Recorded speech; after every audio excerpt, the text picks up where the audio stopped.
All right, guys, welcome back to the Discover Eden. My name is Brandon, And I'm Jonathan. I'm Marty. and this is the second episode of Creatures, where we'll be talking about some of the locations where some of these creatures that we'll eventually inevitably talk about may still be out there, but also just some of the places that are just relatively unexplored in terms of human exploration. So, just to take a little quick look at that, and then we'll go into things that we once thought were extinct and then later found to still be living, called the Lazarus taxon. And then from there, we'll go into the story of Lazarus, which is where its name derives from. So, I guess that'll be the preview, of the episode. And then we'll pray, get into the bumper, and then get right into it. All right. Dear Lord, we just thank you for this time that we get each week to kind of come together and nerd out on all these different things. Obviously, this week being different creatures. Lord, we just pray that you guide this conversation and that anything that's not from you falls to the ground and is forgotten. Lord, again, we just thank you for this time, and we're excited to get into it. Amen. All right, so actually, before I forget, bumper. You can't forget the bumper, Can't forget the Brandon. bumper. We've almost did this several times. I'm like, all right, let's get where my mind's going. Oh, wait, bumper. Bumper, bumper. You need to see the bumper. Anyway, here's the bumper.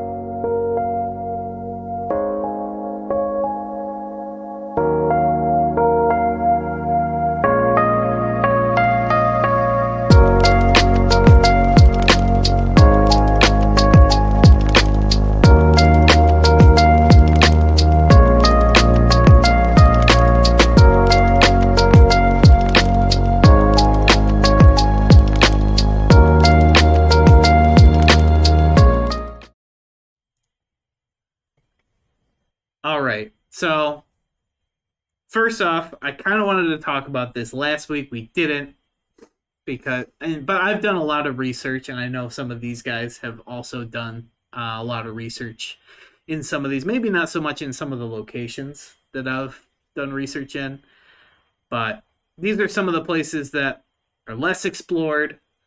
And places where I think things could exist. And obviously, scientists are still exploring some of these areas to the best of their ability because they're so inhospitable or rough terrain, hard to basically navigate. So I'll go to a slideshow through this and show you guys, well, at least the slideshow I made. So is it super fancy with all these awesome edits and everything? No, but guess what? If you're listening to it on the podcast, like through Spotify or whatever, which we have that now, yeah, you're not going to really see anything anyways. But anyway, we'll get into it. He'll provide very descriptive. Let me talk about the pictures and everything that's on here. Huh? Describe the words that you put on the presentation as your. It's a word. Wow. Okay. Goodbye, our beautiful faces. Anyway, let's go and actually view this thing. So, awesome title, I know. So obviously, one of the places where I think all of us would say, "Oh, we don't know enough about it," the Amazon. Considering there's a lot of uncontacted tribes even still in the Amazon, such as in places like the Vale do Javari, which I kind of know where it is, kind of don't. I wish I kind of actually put it on a picture. It's like at the very western edge of like Brazil or like maybe even Peruvian Amazon. I'm not entirely sure, but it's in that area. It's really hard to get to. But anywhere in like deep Amazon, we really haven't covered all that much.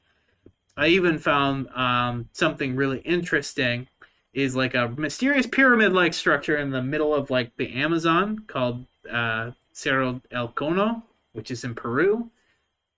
Kind of found it interesting, not gonna lie, but that's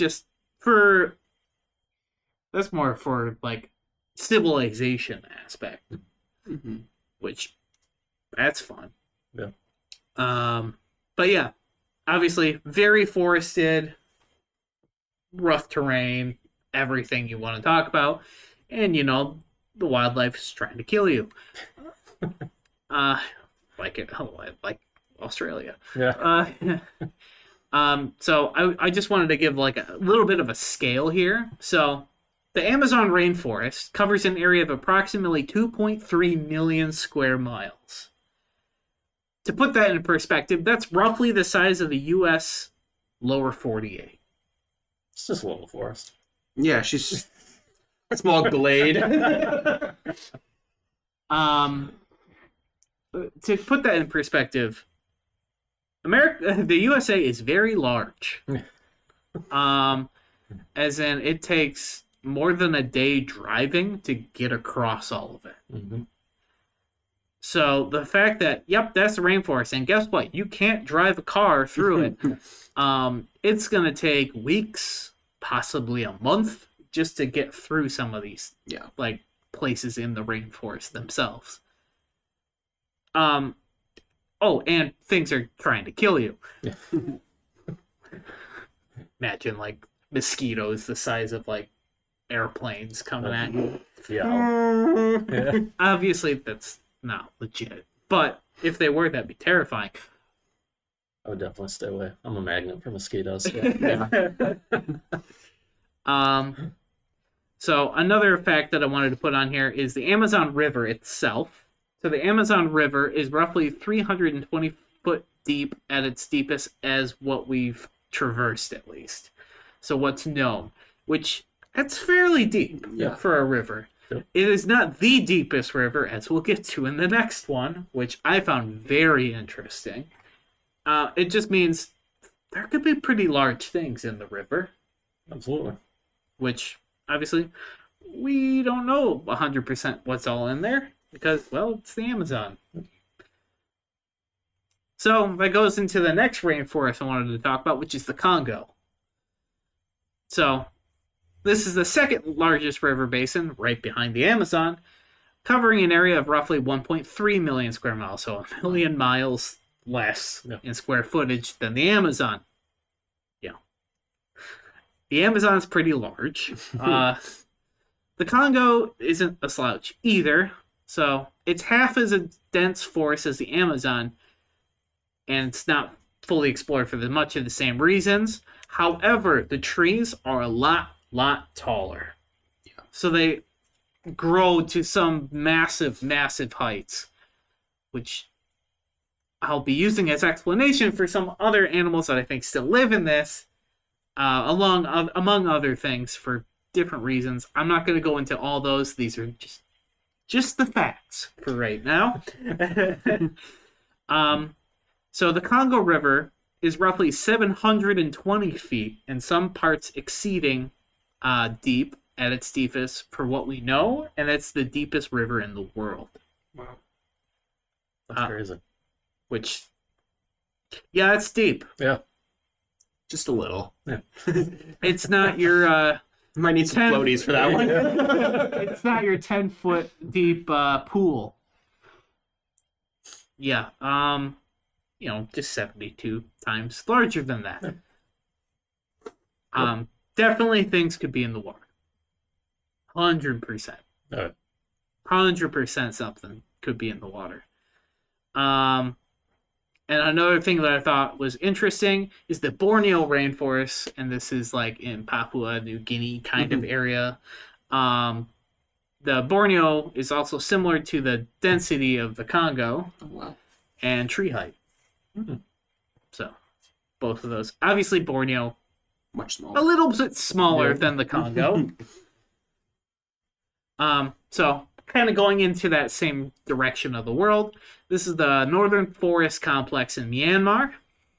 So this covers an area of roughly 12,000 square miles, so it's not quite the millions of square miles of the previous two forests. We're shrinking here. But this is only a part of the larger scale of this region, which is kind of like at the base of the Himalayas. So very different ecosystem, too. It's a little bit of a different ecosystem. There's more mountainous terrains that you're seeing here. it's just as forested. So obviously this is, like I was saying, located just south of the Greater Himalayas. And due to its isolation, hard to reach, nearly pristine and untouched. And then, since 1999, 9 vertebrate species were discovered, including the leaf deer, which is a fairly large animal. Obviously, some of the creatures we'll be talking about on the podcast will be more of these supposed megafaunas that, we're looking at. Obviously, a lot of the stuff today isn't so much of a megafauna, but there could definitely be some out there, I think.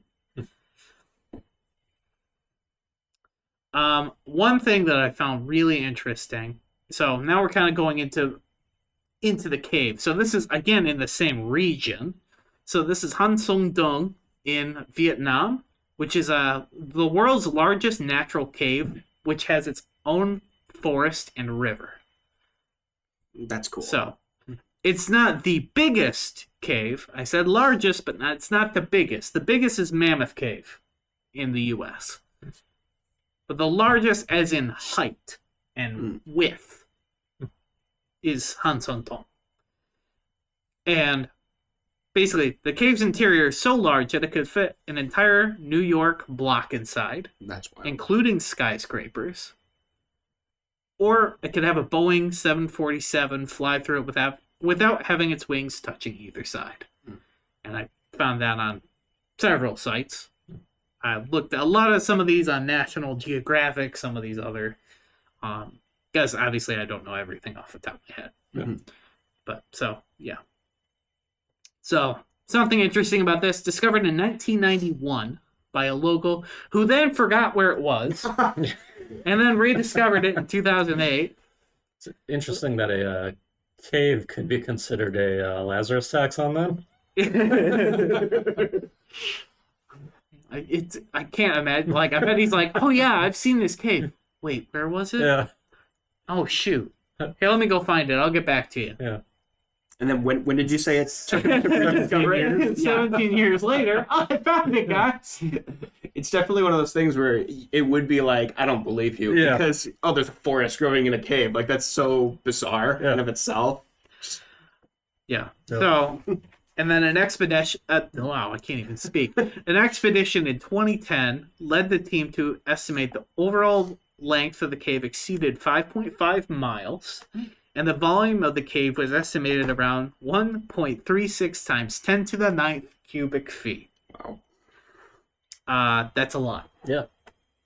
They're still currently exploring the depths in the subterranean river, because obviously it's subterranean. It goes a little bit deeper than some of the other, where's the water coming from? They try to see if they can go into it, that kind of thing. It's a big cave. Yeah. And they've found stuff living in the forest down below that are new. That's crazy. And obviously they're a little bit isolated just because of the nature of, the ceiling collapse and, there's everything on the floor. Yeah. So monkeys and stuff like that live down there. Entirely its own ecosystem unto itself. Yeah. So it's interesting. Obviously, is any megafauna or whatever going to be living down, in the forest? Yeah, probably not. But the cave itself could house, things temporarily. Yeah. Just like humans. And I definitely would love to go one of these days, ever since figuring out about it. That's cool. It would be cool. Also, another thing that's cool, kind of similar to Hansung Dong, except it's different because there's water at the bottom, which is the Yucatan Sea Notes. So, the Yucatan alone has roughly about 10,000 of these sea notes, which are all sinkholes revealing groundwater, and a lot of which are interconnected. So, this is an anacalline system, which means it's a landlocked body of water with connection to the ocean. So, what this means is fresh water floats on top of the salt water that's below, and then below is where it's kind of interconnected through the groundwater. And sometimes there's tunnels and whatever. Also, and depth, it depends on, well, the sinkhole. How deep is the sinkhole? That depends on the depth. So the deepest is, I'm probably going to butcher this, El Zacaton at 1,112 feet deep. Obviously, diving in some of these, kind of dangerous, especially with the salinity difference. Yeah. Starting with fresh, going into salt. Don't try free diving. That's a bad idea. Well, gotta cancel my weekend plans now. Which leads us to the ocean. So everybody, I think, has heard of like the stat of we only know about 5% of the ocean. Now, obviously, there's some people that think, oh, maybe we know about maybe 15 to 20%, and I say bull crap. And I'll tell you why. So there's oceans cover nearly 70% of Earth's surface, and yet we don't hardly know anything about it. Mainly because we stick to the coastal plains or like the coastal shelf. Yeah. So anything outside of that, nope. We know like very little. So we typically stay in the epipelagic zone, which is from like 0 to about 100 meters. Whereas, it goes a lot deeper than that. Okay. And like some of the creatures that we'll talk about, including coelacanth, is more in the mesopelagic zone. Or the bottom of the epipelagic. So we've found things down there. We're like, oh look, it does exist still. Oh, wouldn't you know? Oh, this colossal squid. Huh, interesting. Just hanging out. Just some of these things where we find them out, and some of this can be attributed to things that we find at night, because a lot of the things from the deep come up at night to like feed or different things like that. So there's a lot of things I think at night that we can definitely see as well, and not just strictly on coastline. Obviously, coastlines, well, things from the deep. Well, I mean, it goes only as deep as the continental shelf is. Yep. So, really interesting. Another interesting fact: we roughly discover about 2,000 new species in the ocean each year. That's crazy. So, yeah, we learn a little bit more, and some of them are big. Colossal squid being one of the more recent ones of that size.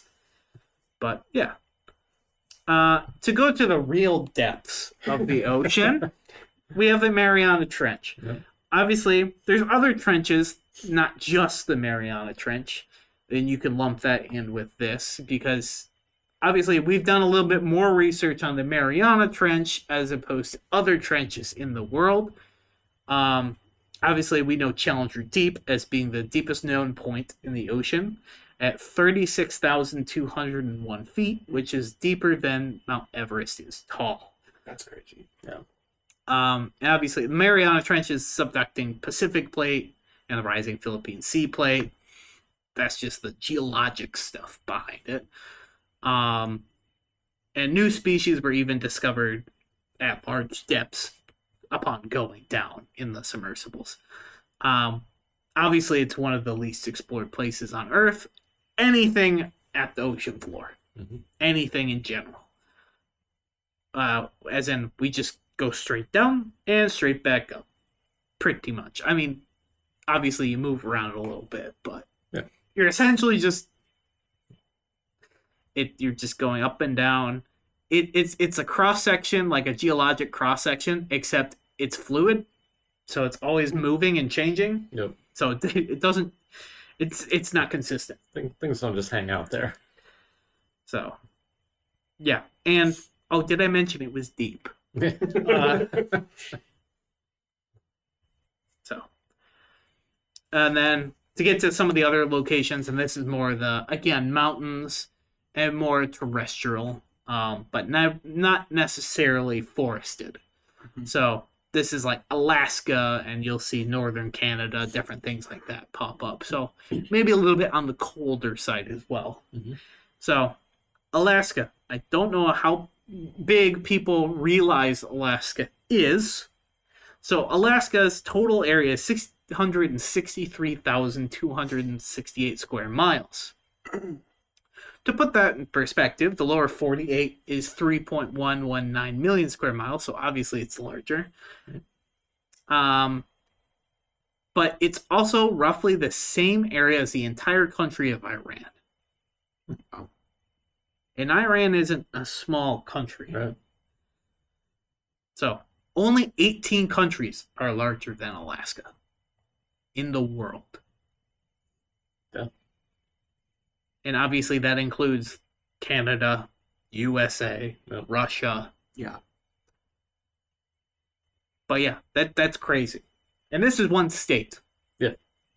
Of the US. Yeah. That's kind of isolated on its own. Yep. Obviously, it has very, very high diversity of landscapes and ecosystems, and largely untouched. Like some of the largest national parks in the U.S. is like Denali and some of these other national parks in Alaska. Yeah. And they're massive. Also, kind of helps the pristine aspect of, well, everybody kind of lives in like Anchorage and Juneau, Yep. and maybe a couple other towns on the side or some of the homesteaders. But other than that, nothing's touched. Oh yeah. Nothing. A couple little tiny, 100-person villages here and there, and Yeah. that's about it. Yeah. So another, obviously, more colder environments as well. Northernmost Canada, Greenland, Antarctica. So the Canadian territories that at least I include in the northernmost Canada section are the territories of Yukon, Northwest Territories, and the Nunavut. I'm probably butchering the last one. I'm probably just butchering it. So the total area of each of these regions is as follows. So northernmost Canada is 2.43 million square miles. It's not small. Nope. Greenland is larger than Alaska at 836,330 square miles.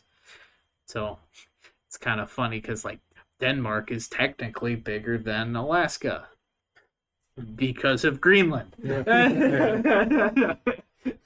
And then Antarctica, obviously much, much bigger at 5.5 million square miles of, well, I don't have to explain why that's not so explored. Obviously, there's research stations, stuff like that on there.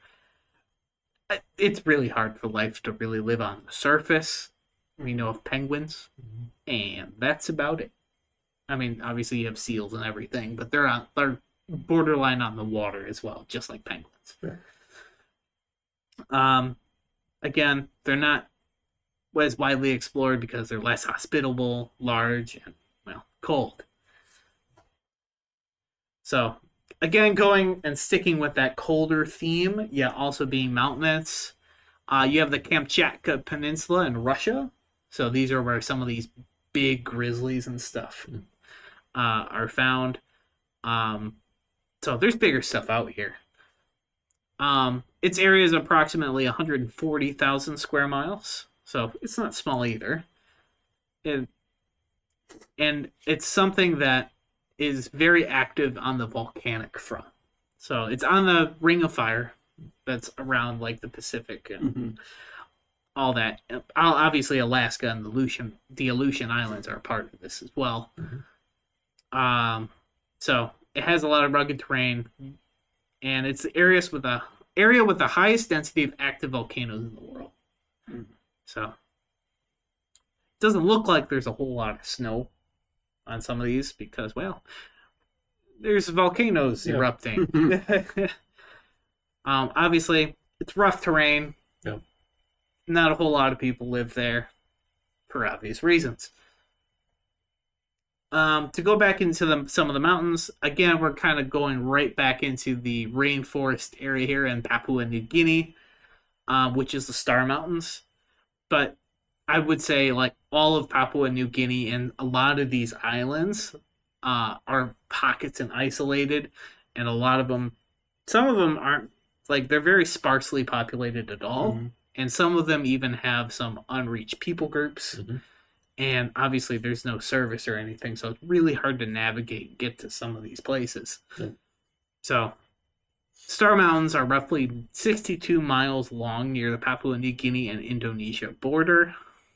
Obviously, they're surrounded by the rainforests, combined with terrain, and it makes it one of the least explored areas in the world. And only 10 people have reached the top of the mountains. That's wild.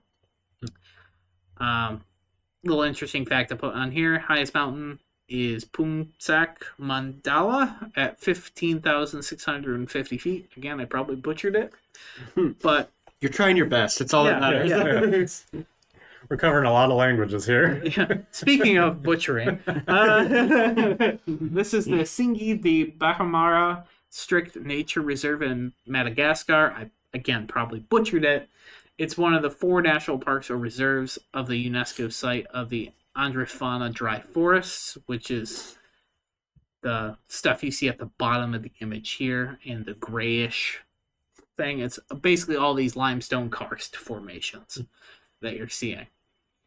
So this particular park, I'm not even going to try to say it again, has an area of about 322 square miles and is characterized by the sharp limestone spikes overlooking the Manambalo River Basin. Something I thought was funny is Singi is based on the local language for a place where one cannot walk barefoot. Duly noted. Yep. Because, your foot stings. It's feeling stingy right there. It's definitely been explored, but obviously it's dangerous to navigate with the sharp limestone. Different things like that. There's a lot of things where things can hide out, basically. I wanted to put on it here. I wanted to put it on here just because I think it's cool.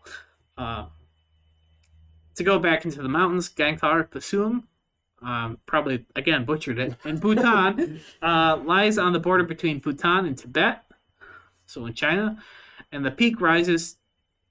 I don't know why I said the peak rises to a peak. Wow. Okay. Yes. Yes, the peak rises to a peak. Yep. It has a peak of 24,836 feet, and it's the largest unclimbed mountain in the world. It's part of the Himalayas, but it's the highest unclimbed. So there have been 4 unsuccessful attempts at climbing the mountain in 1985 and 1986.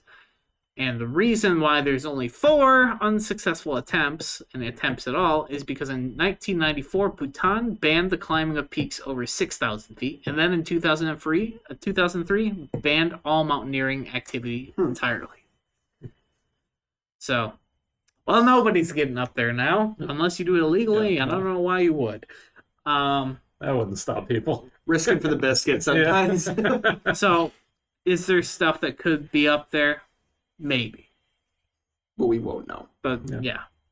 Obviously, imagery from satellites and everything can only get you so much. Yep. And then the locals view the mountains as sacred homes for deities and spirits such as dragons and other such spirits.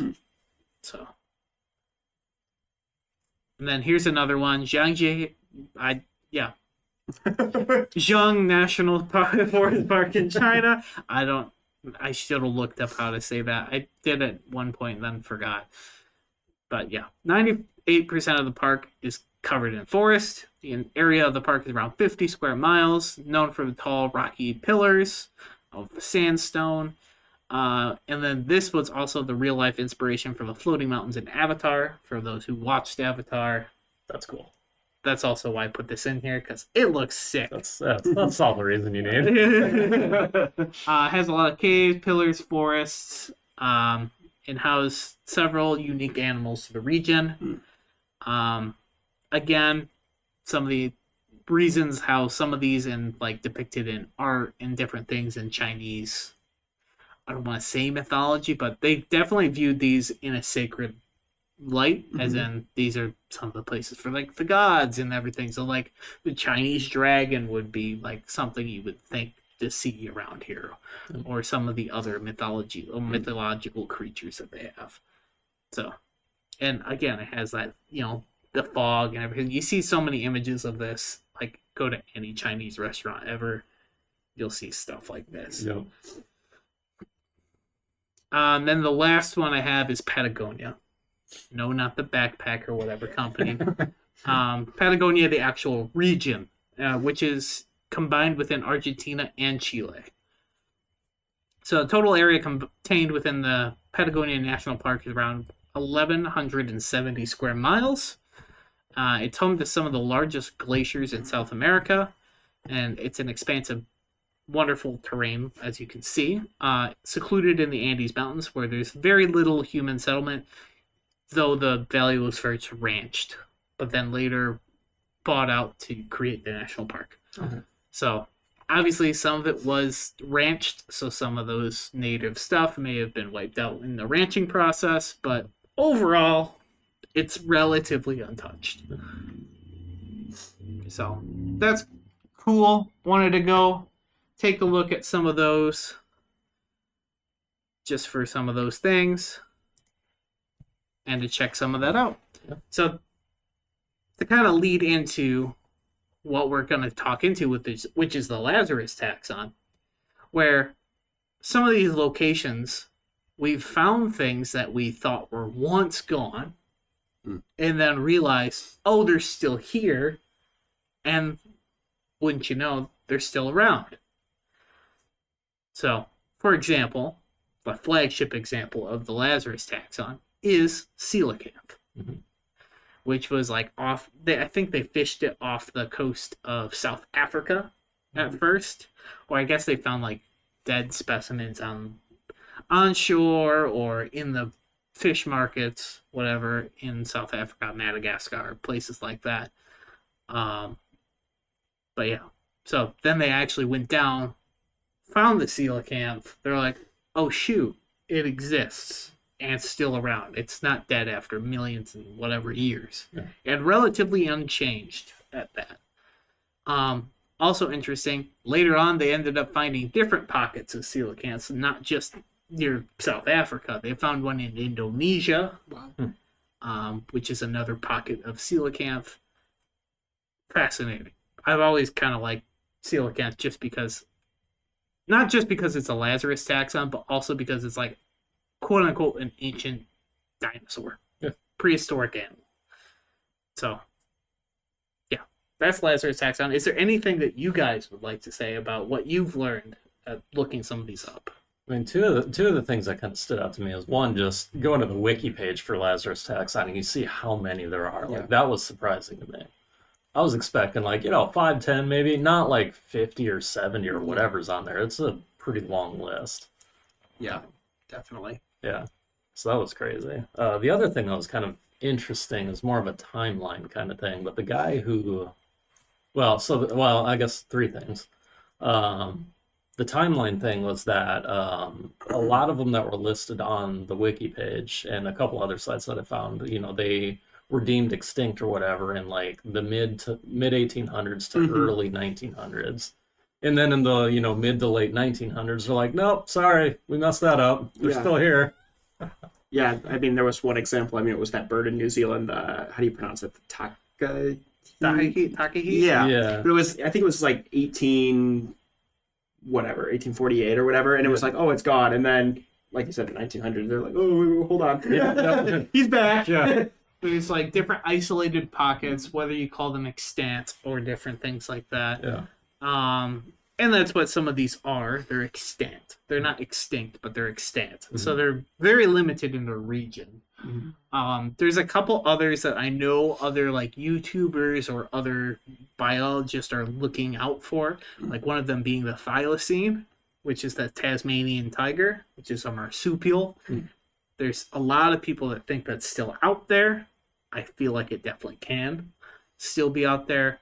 There's a couple of other things like that, that have lived pretty far back that they're like, because they said it went extinct whenever the last one in captivity went down and died in like 18 whatever or 19 whatever. But there's still like examples of people saying, "Oh yeah, I've seen them," and it's fascinating because the things that we think are extinct, they're only extinct to us because we don't see them anymore. It doesn't mean that they're not still around. Right. But at the same time, well, things definitely do go extinct. Yeah. So, Absolutely. well, who's to say? Yep. So, interesting little case study in that, at Mhm. least. So, anyway, from the Lazarus taxon, how about we go into, what the Lazarus taxon originated from and what created the story of the Lazarus taxon of, being dead and then found alive later. Let's go to the story of Lazarus in the Bible. Love good resurrection story. Classic. So I do have it pulled up so I Yeah, can read it. Do you want me to just read the whole thing? yeah, just read the story. Why Yeah. don't you? So this is from John 11, New International Version, if anybody cares. So now a man named Lazarus was sick. He was from Bethany, the village of Mary and her sister Martha. This Mary, whose brother Lazarus now lay sick, was the same one who poured perfume on the Lord and wiped his feet with her hair. So the sisters sent word to Jesus, "Lord, the one you love is sick." When he heard this, Jesus said, "This sickness will not end in death. No, it is for God's glory, so that God's Son may be glorified through it." Now Jesus loved Martha and her sister and Lazarus. So when he heard that Lazarus was sick, he stayed where he was 2 more days, and then he said to his disciples, "Let us go back to Judea." "But Rabbi," they said, "a short while ago the Jews there tried to stone you, and yet you are going back." Jesus answered, "Are there not 12 hours of daylight? Anyone who walks in the daytime will not stumble, for they see by this world's light. It is when a person walks at night that they stumble, for they have no light." After he had said this, he went on to tell them, "Our friend Lazarus has fallen asleep, but I am going there to wake him up." His disciples replied, "Lord, if he sleeps, he will get better." Jesus had been speaking of his death, but his disciples thought he meant natural sleep. So then he told them plainly, "Lazarus is dead, and for your sake I am glad I was not there, so that you may believe. But let us go to him." Then Thomas said to the rest of the disciples, "Let us also go, that we may die with him." On his arrival, Jesus found that Lazarus had already been in the tomb for 4 days. Now Bethany was less than 2 miles from Jerusalem, and many Jews had come to see Martha and Mary to comfort them in the loss of their brother. When Martha had heard that Jesus was coming, she went out to meet him, but Mary stayed at home. "Lord," Martha said to Jesus, "if you had been here, my brother would not have died. But I know that even now God will give you whatever you ask." Jesus said to her, "Your brother will rise again." Martha answered, "I know he will rise again in the resurrection at the last day." Jesus said to her, "I am the resurrection and the life. The one who believes in me will live, even though they die, and whoever lives by believing in me will never die. Do you believe this?" "Yes, Lord," she replied.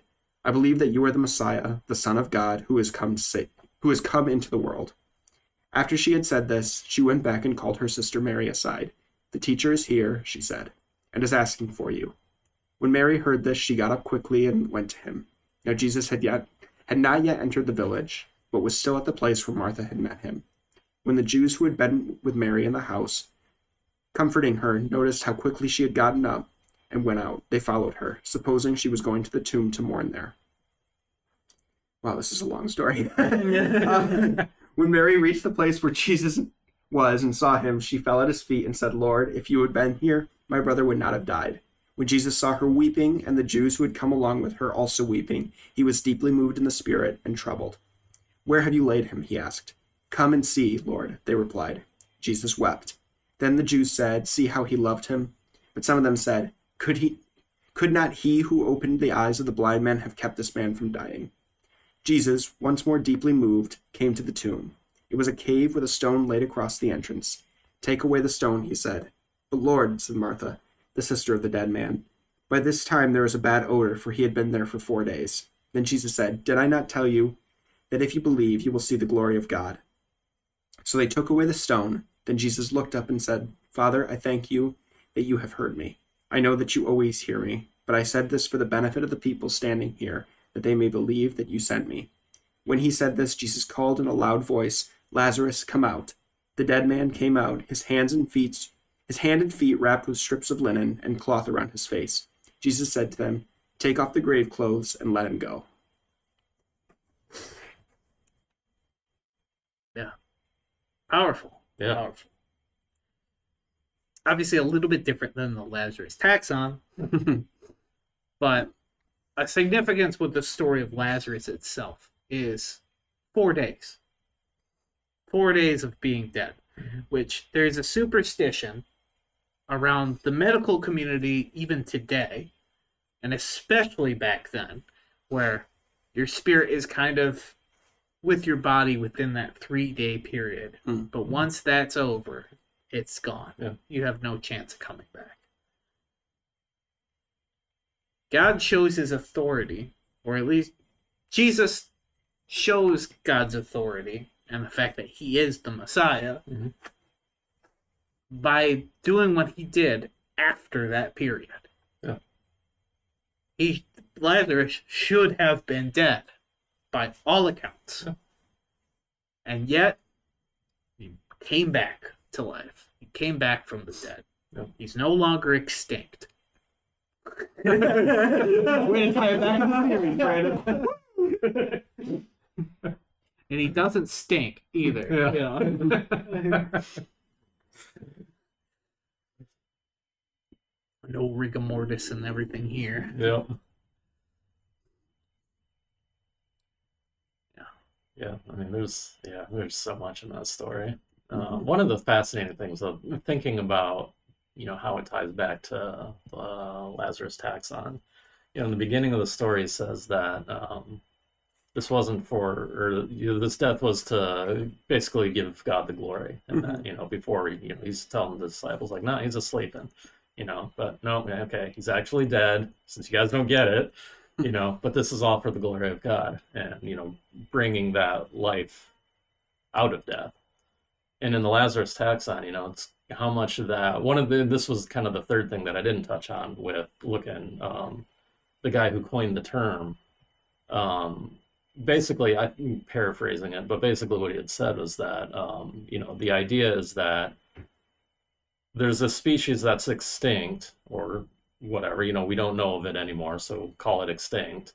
And then after whatever period of time that is, whether it's 70 years, 100 years, thousands of years, millions of years, whatever it is, it comes back, but it's coming back in the exact same way.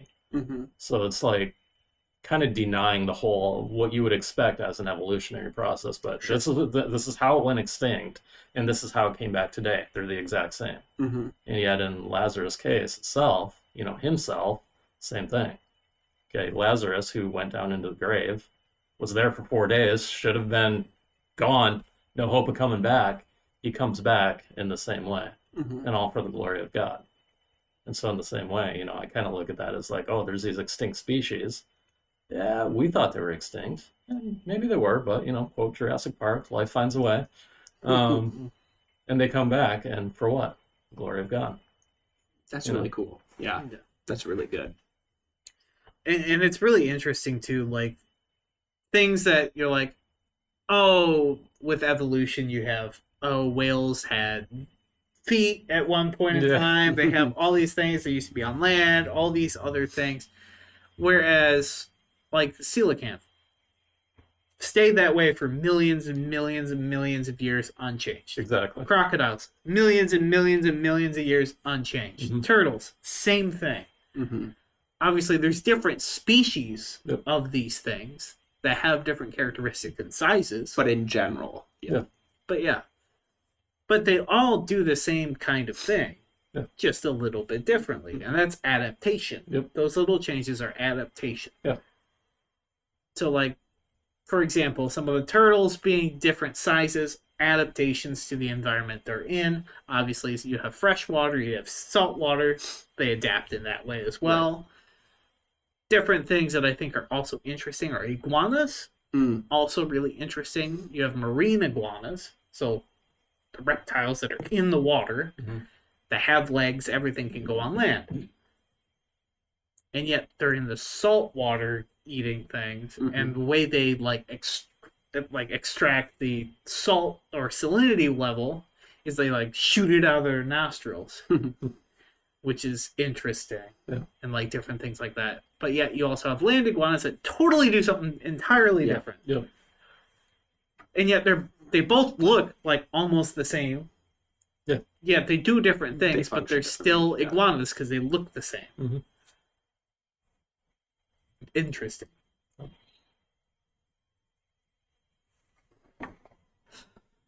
All right, I gotta think of where I wanted to go with it again. What else did I want to say about Lazarus' story? Oh, I'm running a blank.